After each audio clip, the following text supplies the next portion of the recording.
요즘에는 매니지먼트에 대해서 많이 사람들이 관심을 갖게 됩니다. 근데 현대 매니지먼트의 창시자라고 하는 분이 피터 드러크라고 하는 분인데, 호주 출신의 교육가로도 잘 알려진 사람입니다. 그의 인생에 아주 큰 영향을 줬던 중학교 시절의 한 에피소드가 있는데, 그걸 소개한 적이 있었어요. 듣고 제가 은혜를 받았습니다. 중학교 종교 과목 시간이었는데 선생님이 학생들에게 이런 질문을 던진 겁니다. 너희들은 이 세상을 떠난 뒤 어떤 사람으로 기억되기를 원하느냐? 그렇게 질문을 던졌는데, 그날 그 반에서 어느 누구도 그 질문에 선뜻 대답하지 못했다고 하는 거죠.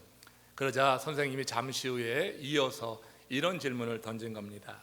나는 너희가 이 질문에 대답할 것으로 기대하지 않았다. 그러나 50세가 될 때까지도 여전히 이 질문에 대답할 수 없다고 하면 너희들의 인생은 잘못 산 것이 될 거다. 이 말을 했다고 하는 거예요. 그 말이 그 심령에 꽉 박혀가지고 그 일생에 내가 50이 되면은 내 삶을 과연 어떻게 살고 있을 것인가 생각하면서 그 삶을 매니지를 잘해 나갔다고 하는 거예요. 자기 개인의 그 삶의 매니지가 결국은 기업의 매니지먼트로, 모든 분야의 매니지먼트로 이제 확대되어서 현대 매니지먼트의 창시자가 될 수 있었다고 하는 그런 간증입니다. 오늘 여러분 2019년 마지막 주일 예배입니다. 한 해의 끝에 설 때마다 우리는 지난 삶을 되돌아보게 됩니다. 여러분 어떻게 사셨습니까? 올 한 해를 어떻게 사셨고 지금까지 살아온 인생은 과연 어떠했는가? 여러분의 인생을 세상 사람들이 어떻게 기억해 주기를 바라십니까? 세상 사람들이 어떻게 내 삶을 기억할 것이라고 그렇게 생각하고 있습니까? 저는 우리 여러 성도님들의 삶을 주 안에서 행복한 사람이다, 이렇게 세상 사람들이 기억하기를 원해요. 추상적인 말이지만 이 말의 의미를 제가 여러분들에게 오늘 나누려고 하는 거예요. 주 안에서 행복한 사람이라고 세상이 여러분을 기억한다고 하면 여러분들의 인생은 내가 쌓아놓은 세상적인 것과 관계없이 정말로 잘 산 인생이라고 말할 수 있을 것입니다. 끝없는 문제가 이어지는 우리의 인생이에요. 주 안에서 결코 기쁨을 잃지 않고 살았다고 하면 그 인생이 얼마나 복된 삶이 될 것인가. 우리 주님으로 인하여서 내 삶의 의미가 더해졌다고 하면은, 그러면 여러분 세상의 조건 상관없이 그 삶은 정말 잘 산 것이요 행복한 삶이라고 말할 수 있는 것입니다. 제가 아는 한 후배 목사님이 선교 모임 창교자 다른 주로 비행기 여행을 할 때입니다. 그때 그 옆자리에 중년의 미국 여성이 함께 동석을 한 거예요. 근데 그 여성이 한 20세, 30세쯤 그 위의 연령층의 분이었는데 그 얼굴이 그렇게 어둡더라는 얘기예요. 잔뜩 어두워서. 그래서 이제 그 모습을 지켜보다가 비행기가 이륙한 다음에 성령이 계속해서 마음에 감동을 주셔서 그 옆에 동석한 그 중년의 미국 여성에게 말을 건넸습니다. 혹시 교회 다니시는지요? 크리스찬입니까? 이렇게 물었다고 하는 거예요. 근데 잠시 후 건네온 답이 정말 아무 느낌이 없는 정말로 건조한 대답이 돌아왔습니다. 네, 그렇습니다. 그런 답이 돌아온 거예요. 그래서 목사님이 가만 보니까 그 얼굴 표정이 영 이렇게 세상쯤 다진 것 같이 우울한 그 여성을 보면서 다시 물은 거예요. 그럼 예수 믿어서 행복하십니까?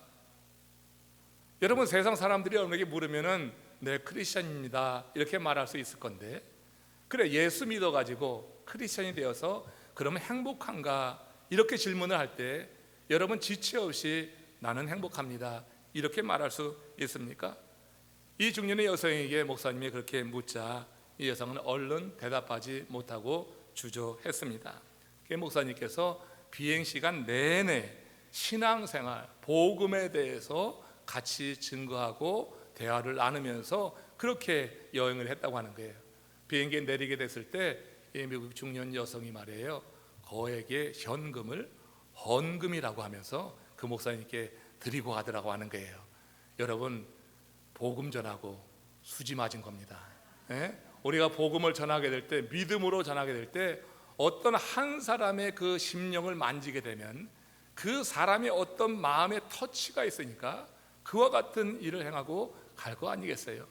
여러분, 우리가 가만히 있는 것이 아니라 성령이 감동을 하실 때 우리 마음에 일어나는 그런 감동에 따라서 누군가의 복음을 증거할 수 있는 그런 삶을 살려고 하면 내가 지금 주님 때문에 행복하다, 내가 예수 믿어서 지금 내 삶에 행복하다 하는 고백이 있을 때 그렇게 행할 수 있으리라고 생각합니다. 세상에는 공공연히 크리스찬이라고 말은 하지만 그 삶은 전혀 행복해 보이지 않는 그런 사람들이 정말 많이 있어요. 뭐 여러분 보면서 크리스찬에서 행복하다고 옆 사람이 그렇게 말할 수 있을까요? 여러분 한번 옆에 보라고 하면은 좀 민망하겠죠? 에? 여러분 함께 한번 생각을 해보세요. 내 모습을 보고 정말 주변에 있는 사람이 저 사람은 예수 믿어서 행복한 사람이다 이렇게 말할 수 있을 만큼 살고 있는가?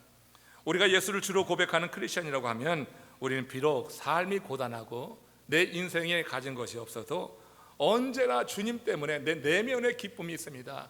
내적인 기쁨에 대해서는 고백할 수 있어야지 되는 것입니다. 왜냐하면 우리 인생의 근본 문제를 우리는 해결받은 사람이에요. 죄의 문제를 해결받았다고 하는 것은 놀라운 은혜인 줄로 믿으시기 바랍니다. 여기에 대해서 믿음이 없는 거예요. 죄의 문제를 해결안 받았다고 하는 것에 대해서 감동이 없는 거예요. 그렇기 때문에 크리스천이 되어서도 행복하지 않은 거예요. 그렇기 때문에 크리스천이 되어서도 세상 짐을 다 진 것처럼 살아간다고 하는 겁니다. 죄의 문제를 해결안 받았다 하는 것은 놀라운 은혜가 아닐 수 없어요.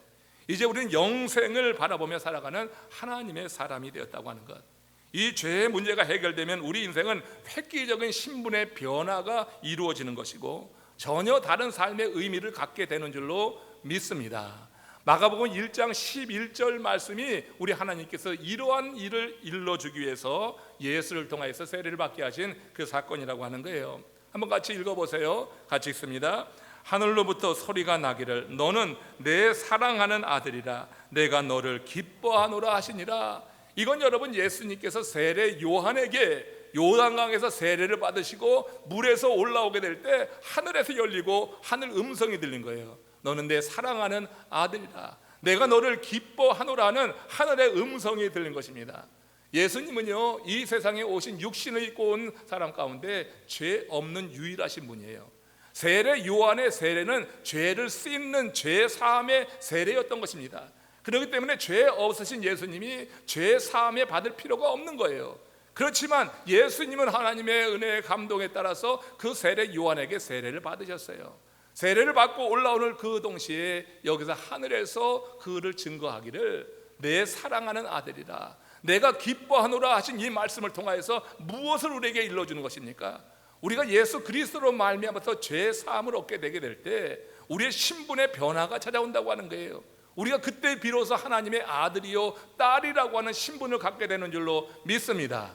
그때 비로소 하나님이 우리를 바라보실 때 기뻐하는 존재가 된다고 하는 거예요. 하나님의 관심이 온통 우리를 향하는 거예요. 왜? 우리가 죄 사함을 통하여서 하나님의 형상이 회복되며 하나님의 아들, 딸이 되었기 때문에 이제는 하나님의 관심이 우리에게 집중되는 거예요. 우리 자식들이 좀 못나도 우리 자식들에게 우리는 항상 관심이 있고 삶의 관심이 집중이 되게 돼 있는 것입니다. 여러분 우리가 어떻게 남들과 비교해요? 내 자식이면 내 자식이기 때문에 사랑스러운 것이죠. 그래서 여러분 관심이 온통 집중이 되는 거예요. 재미있는 한 토막 이야기입니다. 어느 날 동물학교에서 서풍을 갔어요.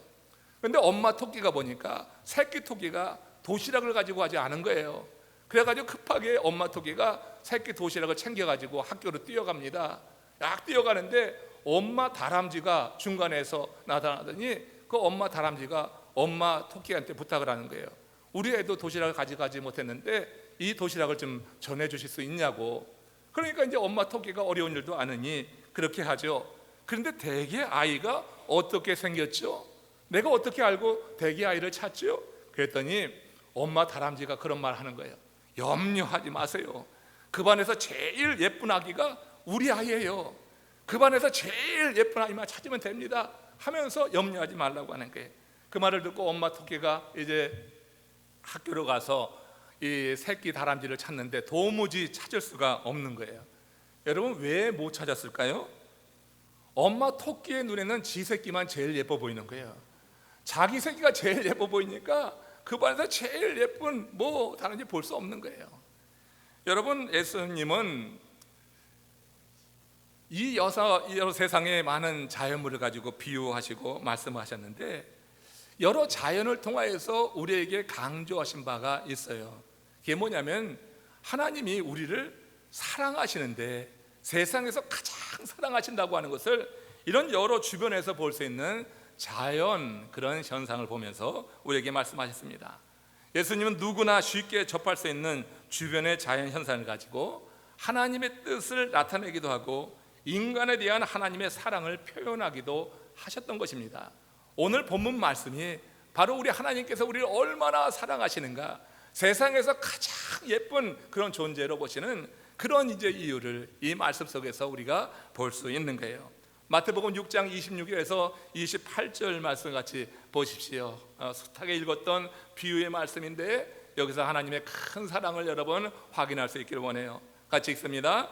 공중의 새를 보라. 심지도 않고 거두지도 않고 창고에 모아들이지도 아니하되 너희 하늘 아버지께서 기르시나니 너희는 이것들보다 귀하지 아니하냐. 너희 중에 누가 염려함으로 그 키를 한 자라도 더할 수 있겠느냐.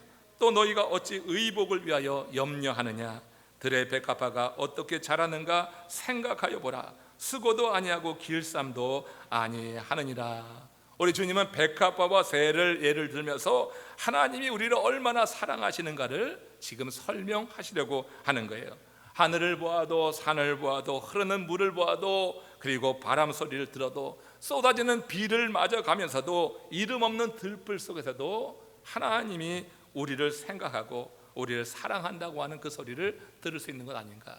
우리가 하나님을 창조주 하나님이라고 그렇게 믿음으로 고백한다고 하면 이제 예수 그리스도로 말미암아 죄 사함을 받고 이제 아들의 신분, 딸의 신분을 회복한 우리들에게 하나님께는 온 천지 만물을 통하여서 우리를 사랑하시는 그런 음성을 들려주실 수 있는 것입니다. 창조의 역사를 보면은 다섯째 날까지는 전부 인간을 위한 창조를 하신 거예요. 여섯째 날에 인간을 창조하시고 이 모든 것을 다스리라고 했고 이 모든 것을 누리라고 했단 말이에요. 그러니까 천지 만물 속에 하나님이 인간을 위하여 담아놓으신 그 뜻이 있다고 하는 것을 우리는 알 수 있는 거예요. 그 세상의 만물을 보면서 하나님이 우리를 사랑한다고 하는 것, 그 메시지를 들을 수 있어야 되겠다. 백합화와 새 모든 자연을 통하여 하나님이 우리에게 들려주기 원하는 메시지는 분명한 메시지가 있는데 내가 너를 사랑한다 하는 것입니다. 그러니 어떻게 해요? 아무 염려하지 말라고 하는 거예요. 천지 만물을 지으시고 키우시는 우리 하나님께서 우리 인생을 하나님께서 책임지실 것이라고 하는 그와 같은 약속이 있다고 하는 거예요. 하나님이 사람에게만 주신 선물 중에 가장 귀한 것이 있는데 그것은 생각하는 능력이라고 생각합니다. 이성이라고 볼 수도 있어요. 그래서 생각하여 보라. 들의 백합화를 생각하여 보라 그랬어요. 생각해봐라. 들의 백합화를 보면은 하나님이 너를 얼마나 사랑하시는지 알 수 있지 않겠는가. 추론해 보라 그런 얘기예요. 생각이 그냥 생각이 아니라 이 백합화를 보면서 하나님의 사랑이 너에게 어떻게 임할 것인지 추론해 보라 하는 그런 말씀이란 말이에요. 추론의 능력을 이제 여러분 하나님이 주신 복으로 생각할 수 있어요. 이쪽을 바라보지만 저쪽에 무엇이 있겠다고 생각하는 것이 추론하는 능력입니다. 여기에 이런 일이 있으니까 저기에 이런 일이 일어날 것이라고 추론하는 것, 이것이 여러분 추론하는 생각의 능력이에요. 이런 생각들은 하나님이 인간에게 주신 아주 큰 복이라고 하는 거예요. 이런 감정과 이성이 있음으로 해서 우리의 삶은 더 흥미로워지고 더 풍부해진다고 하는 것을 여러분 믿음으로 고백할 수 있기를 원해요. 그런데 이런 인간의 사고가 불신앙적으로 기울여지게 되면요, 그때는 오히려 더 큰 불행을 자초하는 원인이 또한 되는 거예요. 그러니까 칼의 양날과 같은 거예요. 추론의 능력이라고 하는 것이 긍정적으로 발전하면 하나님의 사랑과 하나님의 그 능력을 보게 되는데, 부정적으로 발전하게 되면은 이게 우리 인생을 불행하게 만든다고 하는 거예요. 의심이 생깁니다. 한번 의심이 생기면 매사를 좋지 않은 방향으로 생각하는 경향이 있는 거 아니에요? 의심이 의심을 낳고 꼬리를 물고 이어집니다. 남성 여성 다 그렇지만 여성들에게 특별히 이런 점이 많이 있어요. 의심하고 꼬리에 꼬리를 물고 이상한 생각으로까지 빠져가지고 거기에 파멸돼가지고 다시 빠져나오지 못하는 그런 고통을 당하는 여성들을 많이 봅니다. 이런 이들에게 주님은 이렇게 말씀하셔요. 마태복음 6장 34절에서 하시는 말씀입니다. 이 말씀을 여러분 집중해서 잘 보세요. 영문과 함께 여러분이 한글로 번역된 것을 한번 잘 보세요. 여기에서 오늘 우리가 이왕에 알고 있었던 그런 사실과 좀 다른 면을 보게 될 것입니다. 같이 읽습니다.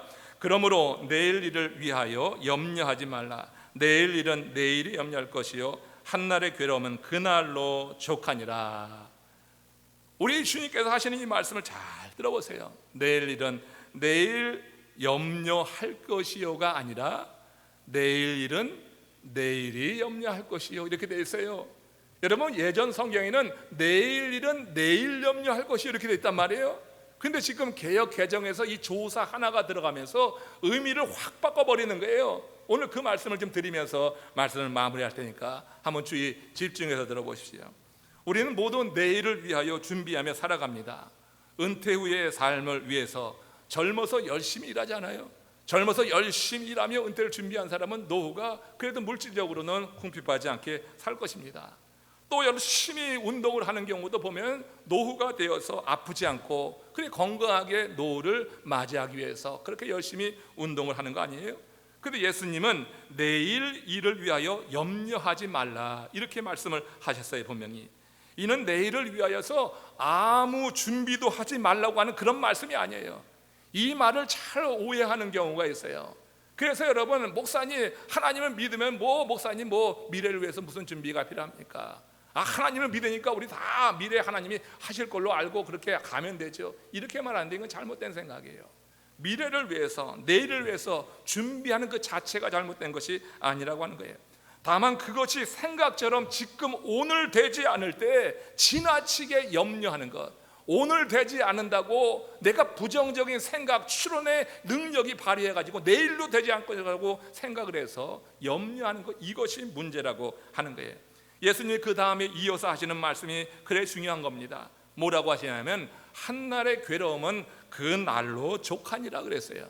한날의 괴로움은 그날로 족한 것이다. 내가 지금 괴롭고 고통스럽고 힘들고 어렵다고 해서 이 어려운 것이 내일도 계속될 것이라고 생각하는 것은 어리석은 일이에요. 그런 염려를 하지 말라고 하는 거예요.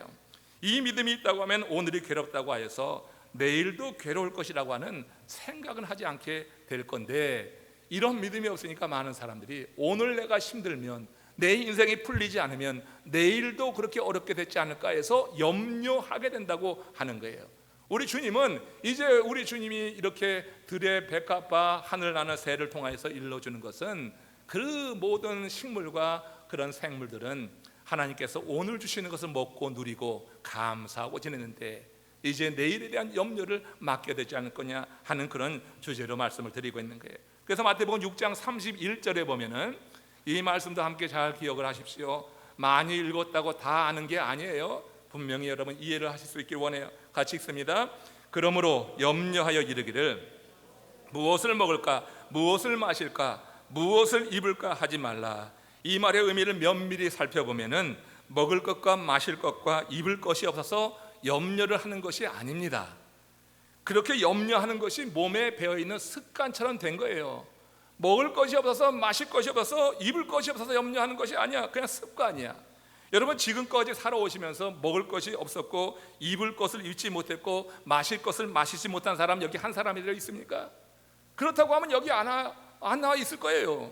우린 여러분 다 먹고 마시고 입고 살아왔습니다. 넉넉하진 않지만 그런대로 다 먹고 마시고 입고 살아왔다고 하는 거예요. 그런데도 불구하고 세상 사람들이 염려하는 것이 무엇입니까? 그것은 먹고 마시고 입는 거예요. 여전히. 그러니 이것이 습관이라고 하는 거예요. 우리가 되돌아보면 그 정도는 우리가 다 누리고 살았어요. 넉넉하지 못하지만 다 먹고 살았고 마시고 살았고 입고 살았는데 지금 염려하는 것도 여전히 먹고 마시고 입는 거라고 하면 이건 문제가 있는 거라고 하는 것입니다. 주일 아침이면 저는 매번 넥타이, 어느 넥타이를 맬까 고민할 때가 있어요. 제 넥타이 얼마나 많은지 알죠? 꽤 많이 있어요. 그런데 여러분 늘 제게 간택을 받는 넥타이는 몇 가지 없어요. 늘 매던 것을 매. 그러면서도 매 주일 아침에 어떤 넥타이 맬까 고민할 때가 있어요. 그러다가 결국 택한 것은 또 매던 거 매는 거예요. 그 양복에 늘 매던 거 매는 거예요. 여러분, 이것이 우리의 모습이라고 하는 거예요. 예수님이 이런 습관적인 염려하지 않아도 될 거예요. 결국 그대로 하는 거야. 그대로 하는 건데 그걸 염려하고 있는 이 염려를 벗어내고 그 나라와 그 의를 구하라고 강력하게 명령하시는 거예요. 그렇게 살아도 먹고 사는 일은 해결될 테니 그 나라와 그 의를 먼저 구하라고 하는 거예요. 이 말을 뒤집어 보면 무슨 얘기냐면은 그런 습관적인 염려와 걱정을 하게 되면은 하나님의 나라와 의를 위해서는 전혀 일할 수 없다고 하는 거예요. 우리가 하나님의 나라와 그 의를 위해서 일하게 되면은 이 습관적으로 염려하는 것을 하나님이 채워주시고 더해주시는데, 내가 여러분 이렇게 습관적인 염려만 하고 있어서는 하나님의 나라와 의를 위해서는 한 발짝도 나가지 못한다고 하는 거예요. 여러분, 우리 성도님들 가운데도 이 상태에 머물러 있는 분들이 있어요. 그 나라와 그 의에 대해서는 꿈도 못 꾸는 거야. 맨날 염려하는 게 먹고 입고 사는 것, 마시는 것, 여기에 머물러 있는 거예요. 이건 여러분 우리가 염려할 것이 아니다. 하나님은 이것을 더해 준다고 그랬어요. 그 나라와 그 의를 위해 살 때 하나님이 더해 주시는 거 가지고 우리는 습관적으로 지금 오늘도 염려한다고 하는 게 그 상태에 머물러 있는 거예요. 하나님의 나라를 위해서, 하나님의 의를 위해서, 하나님께서 나를 죄 사함 받게 하셨고 자유케 하셨는데 그 다음에 내가 어떻게 살아서 하나님을 기쁘시게 할 것인가에 대한 관심은 없어요. 그냥 먹고 마시고 입는 것, 어떻게 하루를 번져낼 것인가, 이 정도에 머물러 있으면 그 인생은 거기로 끝나는 거예요. 그렇게 살다가 여러분 종말을 맞이하게 되면은 참 부끄러운 거예요. 그렇게 여러분 맞이하게 될 때 그 인생은 잘못 산 거라고 우리는 말할 수 있을 것입니다. 세상의 모든 가치라고 하는 것은 사람들이 관심을 많이 가지는 것에 달려 있어요. 어디에 관심을 갖느냐에 따라서 그것이 가치가 있게 되는 거예요. 한 예로 아무리 다이아몬드가 귀하다고 하지만 거기에 관심을 두지 않으면 그건 하나의 돌덩어리에 불과한 거예요. 아무리 큰 다이아몬드가 있어도 그냥 돌덩어리에 불과한 거예요. 그러면 여러분, 관심이 무엇입니까? 관심은 마음을 어디에 두느냐 하는 거예요. 내 마음이 지금 어디에 두느냐, 거기에 따라서 그게 관심이 있는 것이고, 관심 있는 것은 가치가 있게 되는 거예요. 그러니까 결국은 가치 있는 것은 내 마음과 관계가 있는 거야. 내 마음이 거기에 가 있으면 이건 가치가 있게 되는 것이라고 하는 거예요. 우리가 마음을 항상 땅에다 두는 사람이라고 하면 땅의 것이 그에게 가치 있을 수밖에 없는 거예요. 그러니까 내 마음이 땅에 있으면 땅의 것이 가치 있으니까 어떻게 하면 먹고 어떻게 하면 마시고 어떻게 하면 입을까 하는 땅의 것만 생각하는 거예요. 그 나라 그 의에 대해서는 생각하지 않는 거예요. 내 마음이 거기 가 있으니까 그 상황에서 그 인생은 종치는 겁니다. 그야말로 그렇게 끝나고 마는 거예요. 우리의 마음이 어디에 관심이 가 있느냐, 거기에 따라서 가치가 달라진다고 하는 거. 소매치기 하는 수법 가운데 하나가 공범 한 명이요, 사람들이 모인 곳에서 나 돈 잊어버렸다고 아주 난리 법석을 떠는 거예요. 그럼 사람들이 어떻게 할까요? 그 소리를 들으면 다 손이 어디로 갈까요? 돈이 있는 곳으로 가는 거예요. 딱 가면은 공범 중에 한 명이 그걸 잘 지켜보고 있다가 다시 이제 틈을 받아가지고 그 다음에 이제 그걸 채간다고 하는 겁니다. 여러분, 우리가 세상의 것에 우리 관심이 있으면 거기에 여러분 내 손이 가는 거예요. 내 마음이 가는 거예요. 그게 같이 있어지는 거예요. 우리가 여러분 어디에 마음을 두고 사느냐, 이거 대단히 중요한 거예요. 사람이 세상 보물에만 관심하고 더 쌓으려고 조급해 한다고 그게 내 마음대로 쌓이는 것도 아닌데, 그런데 우리는 어리석게도 계속 그런 삶을 반복하는 거야. 계속 어떻게 하면 먹을까, 마실까, 입을까, 여기에 관습적이로 습관적인 그와 같은 삶을 살고 그 나라 그 의에 대해서는 정말 생각하지 않는 이런 삶을 살아요. 올 한 해를 되돌아보면서 여러분들 한번 질문해 보세요. 나는 어떻게 살았나?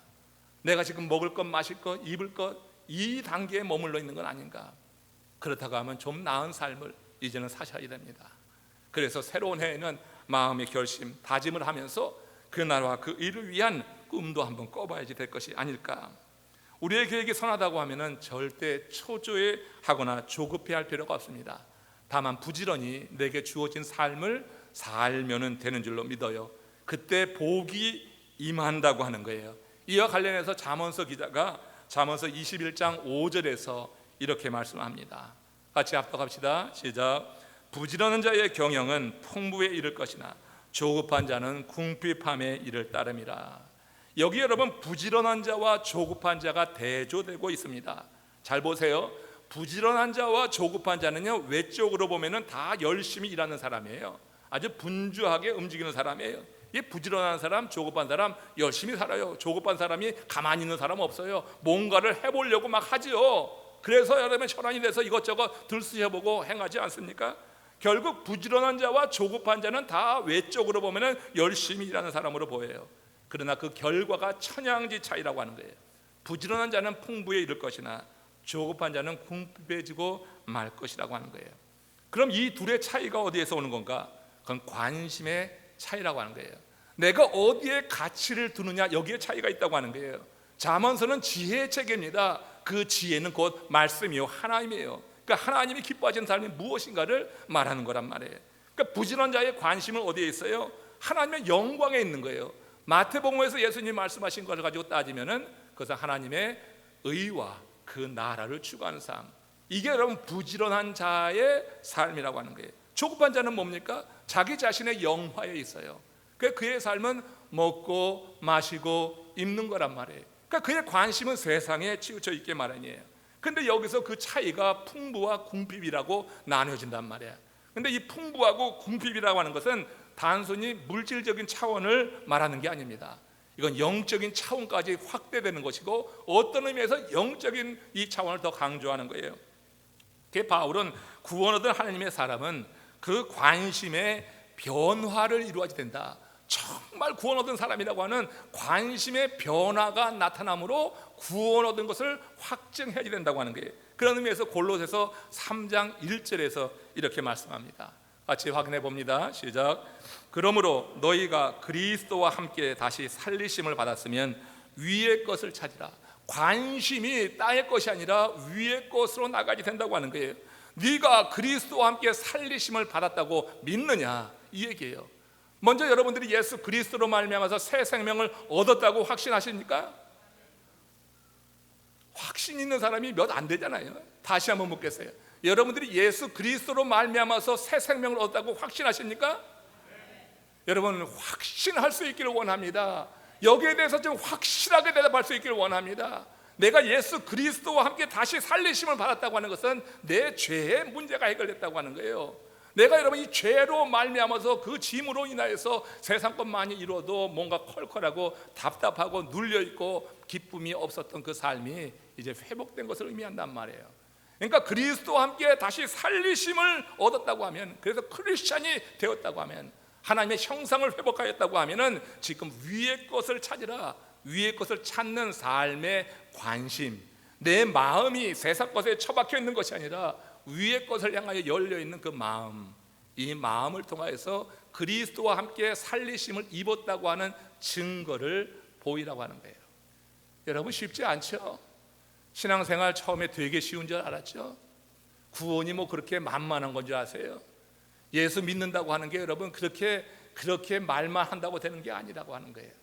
우리의 삶 속에 예수를 믿어서 삶의 변화, 그것은 마음과 관심의 변화가 나타나고 있느냐, 아직까지도 먹고 마시고 입는 이러한 습관적인 세상의 걱정만 하고 있는가, 우리가 그 나라와 그의 의에 대해서 한번 생각하고 있는가, 이런 차이를 우리가 알아야지 될 것입니다.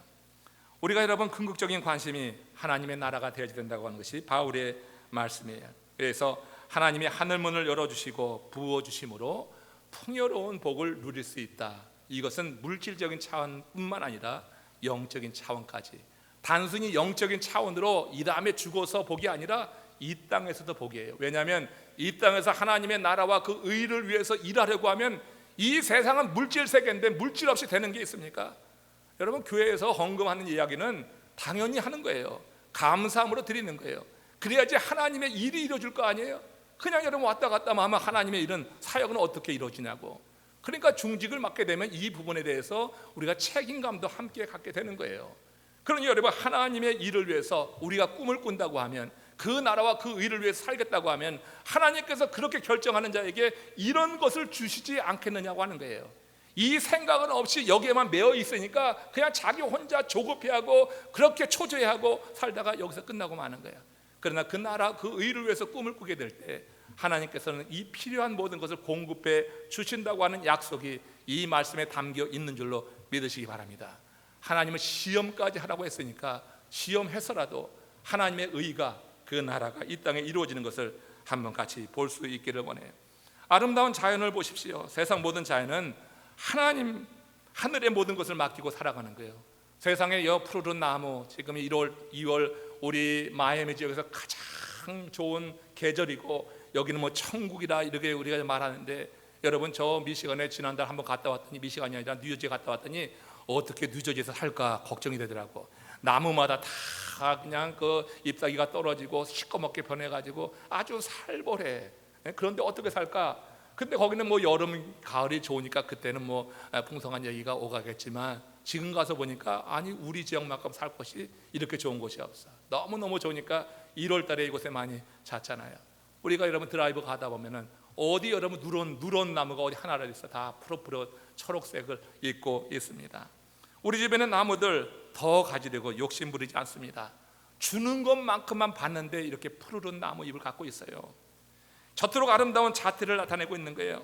사실 나무는 모든 것을 소유한 것입니다. 창조주 하나님 안에 있기 때문에 그런 거예요. 창조주 하나님 안에 있기 때문에 모든 것을 소유한 거예요. 자연은 결코 내일 일을 염려하지 않는 것입니다. 자연은 절대 내일 일을 염려하지 않아요. 그 창조주 안에 있으면서 내일 염려는 절대 하지 않고, 오늘 이 삶에 대해서 내게 주신 것을 감사하고 그렇게 기뻐하며 그렇게 사는 거예요. 그러면 오늘 어려워도 내일은 또 내일 가서 하나님께서 공급해 주시는 것이 있다 하는 믿음을 가지고 오늘 우리가 이렇게 열심히 살아가는 겁니다. 내일에 대한 염려는 우리의 삶을 비참하게 만드는 것입니다. 마가릿 히긴스라고 하는 여성이 있습니다. 그녀는 한국 전쟁에 참가해서 생생한 그 한국 전쟁의 현실을 보도해서 퓰리처상을 받은 그런 기자입니다. 마가릿은 미 해병 오중대를 따라서 종군을 했는데, 한국 전쟁을 치르면서 이것을 마친 이후에 한국 전쟁사라 하는 그런 보고서를 남겼습니다. 그 보고서의 한 내용 가운데 그가 봤던 한 장면이 이렇게 서술이 돼요. 어느 날 부대가 하루 종일 걸어서 행군을 하다가 저녁 식사를 위해서 잠시 멈추게 되었습니다. 뼛속까지 스며드는 우리 한국의 겨울철 그 추위, 언제 임할지 모르는 죽음의 공포, 이것으로 인해서 병사들은 지칠 대로 지쳐 있었습니다. 그때 체격이 꽤 큰 한 병사가 소나무에 기대어 선 채 보급용 깡통에서 그 차가운 음식을 꺼내서 먹고 있었어요. 며칠간 계속된 전투로 그의 옷은 진흙탕과 얼음으로 뻣뻣해졌고, 수염이 길게 자란 얼굴은 먼지와 흙투성이었습니다. 그의 얼굴은 심한 피로감에 무표정했고 아무런 삶의 의욕이 없어 보였어요. 그때 마가릿과 함께 종군 사진 기자로 종군했던 데이빗 덩컨이라고 하는 이가 그 모습을 렌즈에 담았습니다. 그리고 그 병사에게 다가가서 이렇게 물었어요. 만약 내가 하나님이고 내가 당신의 소원을 다 들어줄 수 있다고 하면은 당신은 지금 무엇을 구하겠습니까? 이 질문을 받은 병사가 잠시 망설이더니 아주 짧지만 기막힌 대답을 했어요. 기가 막힌 대답이에요. 여러분도 들어봤을 겁니다. 그 대답은 이런 겁니다. Give me tomorrow. 내게 내일을 달라고 하는 거예요. 여러분, 여기에서 보듯이 이 세상에서도 내일에 대해 확신이었으면요, 오늘 그 삶이 무기력해지는 거야. 내가 내일 살 것이라고 하는 확신이 없으면 오늘의 삶의 의미가 없고, 오늘 내가 이 어려움이 내일까지 계속될 것이라고 하는 이런 비극적인 비관적인 생각을 가지고 인생을 부정적으로 대하게 된다고 하는 것입니다. 그렇다면 여러분, 이 세상을 떠나게 될 때 여러분들이 내일을 기약할 수 없다고 하면 어떨까?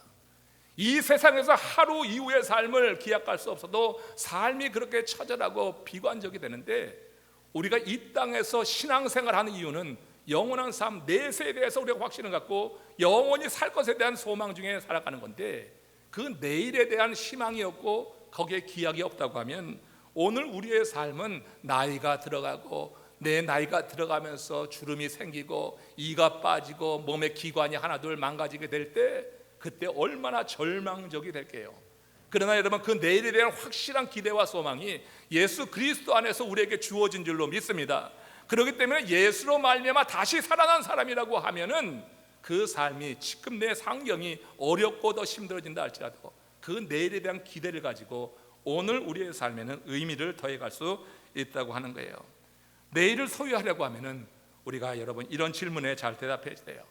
내일 있는 삶을 살고 있다고 하면 오늘 어려움이 내일까지 절대 이어지지 않는다 하는 그런 확신 속에서 오늘의 괴로움이 그날로 족하도록 하나님의 능력을 얻어서 견디는 줄로 믿습니다. 오늘 힘들다고 내일까지 힘들 것이라고 미리 추론해서 염려하고 걱정하는 삶이 아니에요. 올 한 해를 살아왔는데 올 한 해 되다 보니까 내 삶이 엉망이었어. 정말 내 원대로 내 마음대로 되지 않았어.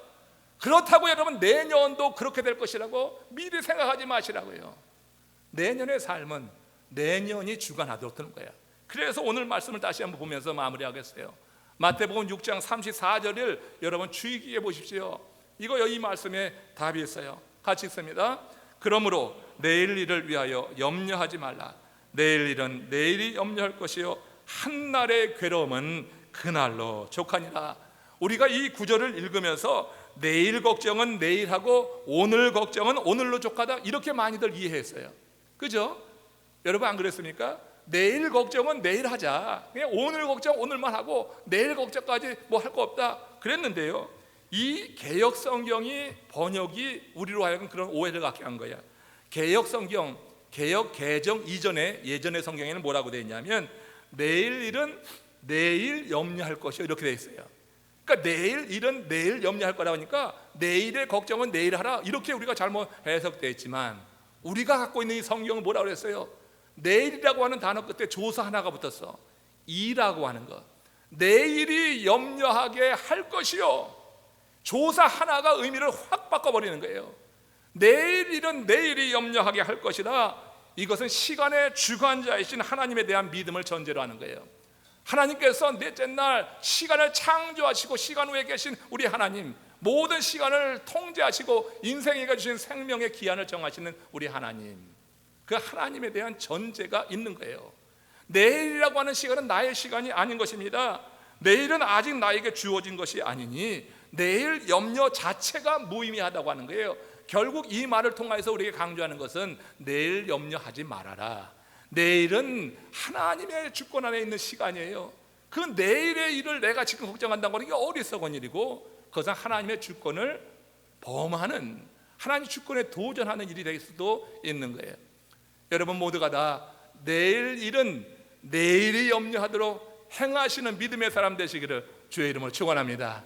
올 한 해를 되돌아보면서 내가 어떻게 살았는가, 내가 정말 어떻게 살았는가 되돌아보면은 참 자신이 없고 내가 실패한 인생 같고 아무것도 이룬 거 없는 것 같은 인생이라 할지라도 오늘 이 말씀을 복음으로 받아들여서 여러분들의 삶의 오늘 괴로움을 오늘로 끝낼 수 있도록 남은 이틀 동안 더 하나님께 은혜를 구하시고 새로운 해에는 우리 하나님께서 열어주시는 그 새 미래가 있는 삶을 살아갈 수 있기를 원합니다.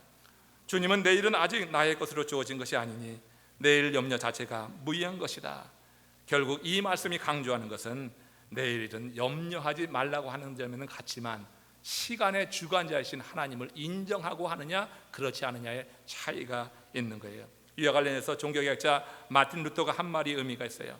내가 새가 머리 위로 지나갈 수는 있지만 앉아서 둥지를 틀게 해서는 안 됩니다 하는 겁니다. 우리가 살면서 이런저런 의심과 염려가 우리 머리에 가득 찰 수 있어요. 그렇지만 그것이 마치 진짜인 것처럼, 의심과 염려는 사단 마귀가 우리에게 이렇게 자꾸 뿌려주는 생각인데 그것이 마치 진짜인 것처럼 머릿속에 집을 짓도록 해서는 안 된다고 하는 거예요. 우리 주님께서 지금 말씀하시는 핵심이 바로 그것입니다.